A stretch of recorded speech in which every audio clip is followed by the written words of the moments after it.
and lead the people of God.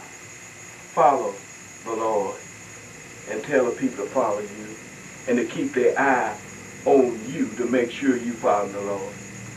You see, that's right. And see, that brothers will come up to you sometime and help you. Say, look, brother leader, you done got off a little bit, but move over here this way. You know, cause don't look to the left or look to the right. Get back here, you'll be all right. We with you.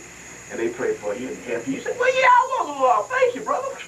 Glad I got somebody here with me to help me. I got to thank God for Brother Minister Howard. See, Brother Minister Howard bring correction to me. He put that word on me, man.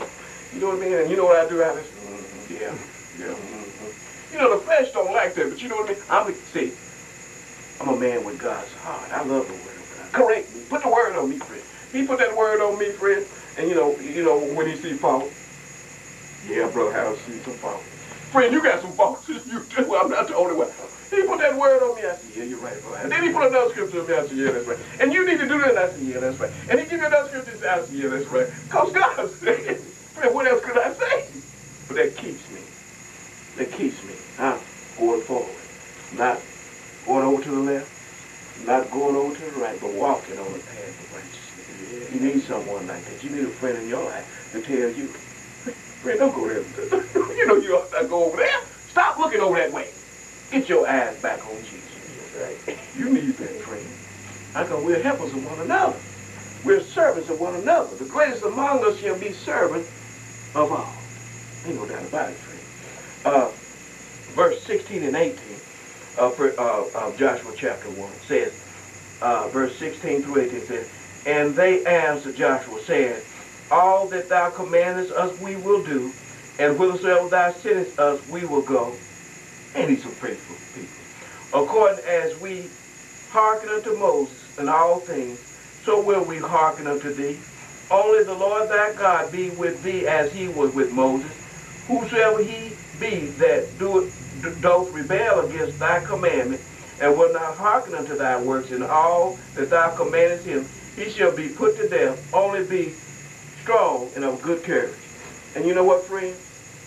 We're going to go into the part where, you know, see, these were the people, the offspring of the people that had first went into the wilderness, because God had to let those murmuring, complaining folk die, because they just wouldn't go in and take possession of the land. We're going to speak about murmuring and complaining and how it will stop you from receiving your promised land, how it will stop you from receiving your health, how it will destroy your marriage, how it will destroy your relationship with children. We're going to see what murmuring and complaining brought forth in the life of God's people in the wilderness. And it didn't bring forth no blessings. It brought forth some fiery serpents, and they died in the wilderness. But in their offspring, they were ready to obey the man of God. And they did obey Joshua and went into the promised land. So we're going to speak concerning, should we continue to blame the flesh for our undesirable state of being? Of course not. You know the reason some of the children of Israel would not go in and take the possession of the land? They say, it's giants over there. We're just like grasshoppers in their sight. And then another thing, in their sight, we look like grasshoppers. God can't use no grasshopper thinking people to do nothing for free. You got to see yourself as a giant killer. You got to see yourself the way David seen himself. He said, what's the paycheck on this? Now, I'm just saying it to my word. What does the man get for killing this uncovenanted person? He ain't got no covenant with God. I come on the scene with God. See, David was looking up at God, but see, they were looking at, ain't that something? God's children were looking over at Goliath, and David come in with God looking up at God, knowing that the battle belonged to the Lord. He said, what is the reward? What does the man get for killing this uncircumcised? And that word uncircumcised means they didn't have no covenant. The person had no covenant. This person that don't have no agreement with God, no contract, no testament, no will with God. I said, no. And they told him. And he said, thy servant. I like where David spoke. He told the king, he said, thy servant will go out and fight against that Philistine. He said, what you, that's a youth. You, that's a friend. It don't matter if you're 6 years old. If you